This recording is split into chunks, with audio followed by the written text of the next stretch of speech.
बिस्मिल्लाह वस्सलामु अला रसूलिल्लाह सल्लल्लाहु अलैहि वसल्लम। 8th की साइंस में आज जो हमारा टॉपिक है वो है मालफंक्शन ऑफ किडनी। कि किडनी जो है वो अपने आप को जो उसका फंक्शन है वो एफिशिएंटली वो क्या करे, वो ना करे। अब इसमें सबसे पहले जो हमारे पास आता है वो है formation of stone in kidney. कि जो हमारी किडनी है इसके अंदर स्टोन कैसे बनता है। तो जो स्टोन है वो बन रहा है साल्ट के इकट्ठा होने की वजह से। तो अब हमारी बुक में जो डेफिनेशन है बहुत ही आसान लिखी हुई है, वो क्या है, अक्यूमुलेशन ऑफ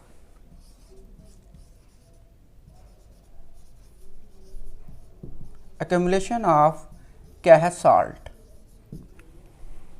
साल्ट का इकट्ठा हो जाना। 10th में इसी के साथ एक और लफ्ज़ आएगा जो कि बेहतर है। अक्यूमुलेशन ऑफ साल्ट जो है ये क्या हो जाएगा कि यहाँ डिपॉजिट इन द किडनी, कि सॉलिड हो जाएगा और डिपॉजिट हो जाएगा। अब ये साल्ट, पहली बात तो यह है अक्यूमुलेट कैसे होगा और डिपॉजिट कैसे होगा।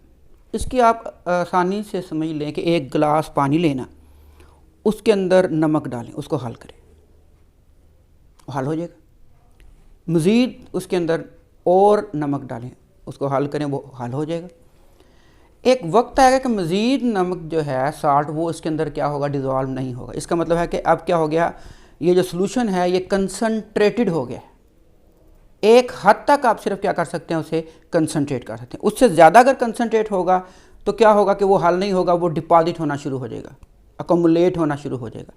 इसी तरह से हमारी किडनी के अंदर जो साल्ट हैं वो अगर कंसनट्रेटेड हो जाए, यानी हद से ज़्यादा हो जाएंगे, तो वो भी क्या हो जाएंगे, वो अकोमुलेट होके इकट्ठे हो जाएंगे और सॉलिडिफाइड डिपॉजिट होना शुरू हो जाएंगे।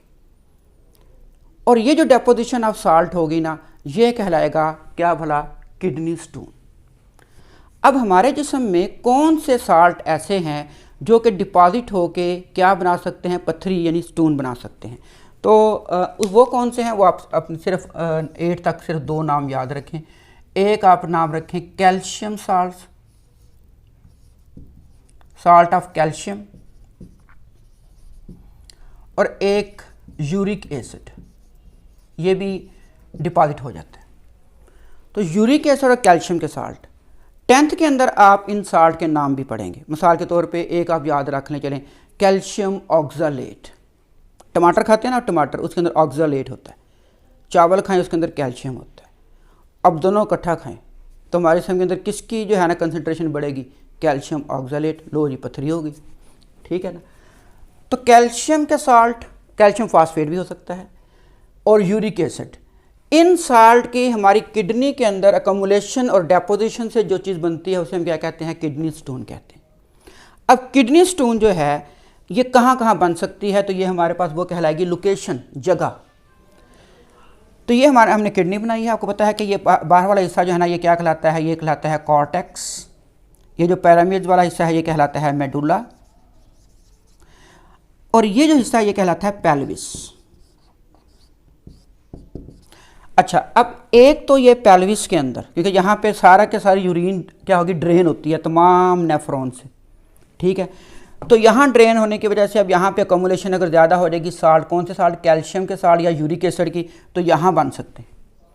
और ये पेशाब के रास्ते ही क्या होगा कि आगे बढ़ के ये कहाँ आ सकते हैं, ये यूरिटर के अंदर भी आ सकती है, तो ये कहलाएगी यूरिटर की स्टोन। और इसके अलावा यही किडनी जहाँ यहाँ पे स्टोन बना था, किडनी स्टोन, वो जाके कहाँ आ सकता है, वो ब्लैडर में भी आ सकता है। अब ये जो ब्लैडर ये कौन सा है, यूरिनरी ब्लैडर है, तो यूरिनरी ब्लैडर की क्या हो जाएगी, स्टोन हो जाएगी। तो ये स्टोन जो है, ये हमें किडनी स्टोन जो है, या हम कहेंगे वो 3 जगह पर हो सकती है, पेल्विस में, यूरिटर में, और कहाँ भला, यूरिनरी ब्लैडर में। अब बात आ जाती है कि इसको हम कैसे ट्रीट करें और पता कैसे चलेगा, सिम्पटम क्या होगा। सिम्पटम तो पहला बहुत ही आसान सिम्पटम है कि दर्द होगा जी, कहाँ भला, किडनी के अंदर। अगर हम यूरिन करेंगे तो उसके अंदर पस आ सकती है, ठीक है, और बाद औक़ात जो है वो ब्लड भी आ सकता है। तो ये इसके मेन जो है ना सिम्पटम्स हो सकते हैं। अच्छा, अब इसको हम ट्रीट कैसे करें, तो हम इसको 3 तरह से कैटेगराइज करेंगे। एक हमारे पास हम कह सकते हैं कि ये एक छोटी किडनी होगी, माइनर किडनी स्टोन, एक हमारे पास हो सकती है मिडल टाइप की और एक हो सकती है लार्ज किडनी स्टोन। जो छोटी छोटी किडनी स्टोन है जो बनती रहती है, क्योंकि कंसंट्रेशन कम ज़्यादा होती रहती है हमारे जो है ना किडनी के अंदर साल्ट्स की। तो ये कैसे होता है कि तकरीबन 90% ये बनती है हमारे जिस्म के अंदर, और ये सारी की सारी जो है ना ये रिमूव हो जाती हैं सिर्फ छोटा सा काम करने से। वो क्या है, वाटर पिए। ज़्यादा पानी पिएंगे तो उस पानी के ज़रिए से ये डिज़ोल्व हो के, क्योंकि कंसंट्रेशन होगी ना तो डाइल्यूट हो जाएगा, तो हल हो जाएगी वो चीज़, ठीक है। जो अगर छोटी सी अगर डेपोजिशन हुई है तो वो हल होके वो क्या होगी, वो हमारे पेशाब के रास्ते क्या हो जाएगी, ये किडनी निकलती जाएगी। तो 90% जो किडनीज हैं, किडनी स्टोन्स बनेंगी, वो इसी तरह से क्या होती जाएंगी, वो रिमूव होती जाएंगी ऑटोमेटिकली। अगर थोड़ी सी बड़ी किडनी स्टोन बन गई है जो कि पानी पीने से भी रिमूव नहीं हो रही है, इसके लिए हम क्या करेंगे, इसके लिए हम लिथोट्रिप्सी कराएंगे।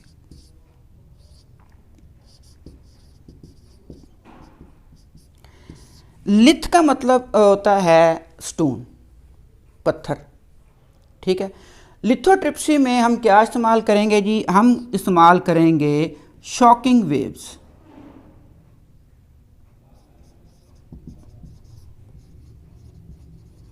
अब ये शॉकिंग वेव कैसे बनेंगी, ये बनेंगी अल्ट्रासाउंड से।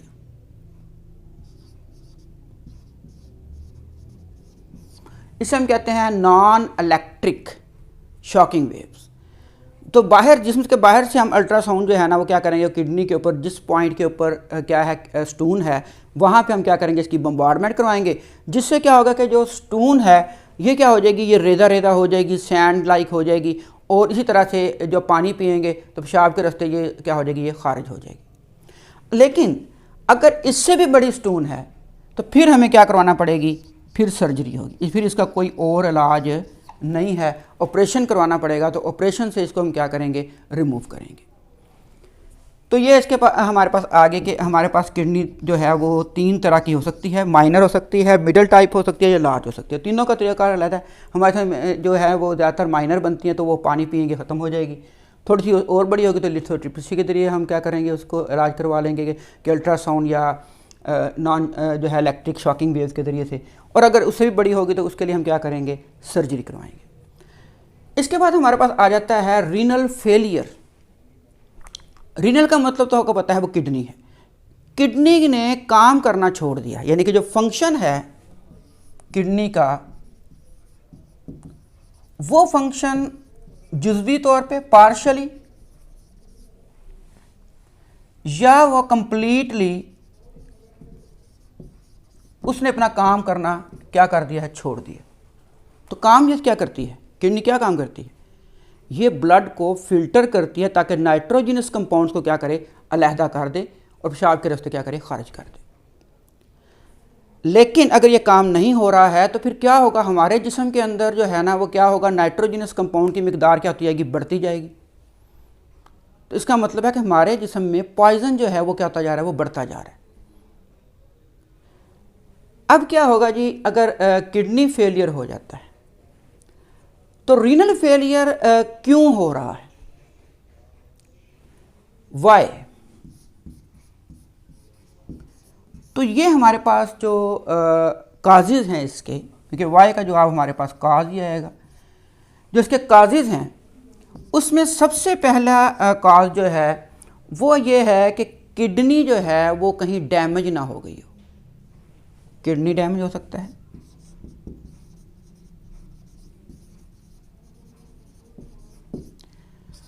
दूसरा जो है डायबिटीज़ बीमारी है, मेलिटस। डायबिटीज मेलिटस में क्या होता है कि शुगर की जो कंसंट्रेशन है ये हमारे जिस्म में क्या हो जाती है, ये ज़्यादा हो जाती है। इससे भी किडनी फेलियर हो सकता है। तीसरी बात जो है जिसकी वजह से किडनी फेलियर हो सकता है वो है हाइपरटेंशन।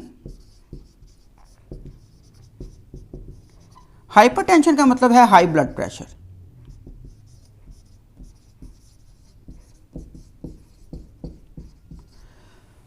तो हाई ब्लड प्रेशर की वजह से भी क्या हो सकता है कि ये किडनी फेलियर हो सकता है, क्योंकि जो हमने पढ़ा था ग्लोमेरुलस में फिल्ट्रेशन होती है, तो वहाँ पे आप 10th में पढ़ेंगे, इसका नाम है प्रेशर फिल्ट्रेशन।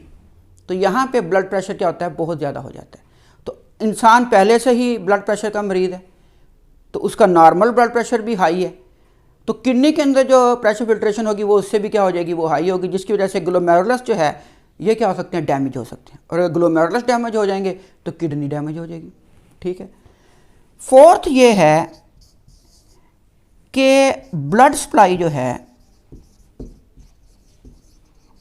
वो क्या हो जाए, वो ब्लॉक हो जाए।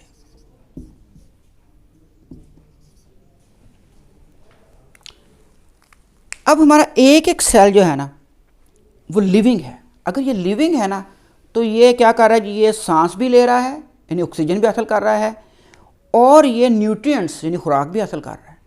तो अगर एक ऑर्गन हमारा किडनी वो एक लिविंग है तो इसने भी ये दो चीज़ें हासिल करनी है, ऑक्सीजन भी और न्यूट्रिएंट्स भी। अगर ब्लड सप्लाई ब्लॉक हो जाएगी तो ये कौन फराहम कर रहा है पूरे जिस्म को ऑक्सीजन और न्यूट्रिएंट्स, वो ब्लड है।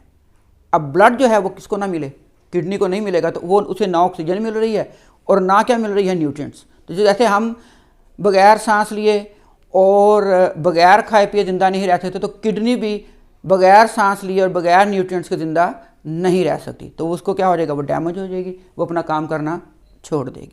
तो ये हमारे पास है क्या भला, रीनल फेलियर। तो कल हम देखेंगे कि रीनल फेलियर का जो है यानी अगला जो लेक्चर होगा कि रीनल फेलियर से हम कैसे छुटकारा हासिल कर सकते हैं। इसे बुक से लाजमी देखिएगा। शुक्रिया। तो आपने जो है ना कोई प्रॉब्लम हो तो अपने व्हाट्सएप के ऊपर जो है ना ये अपने टीचर से रब्ता कीजिएगा।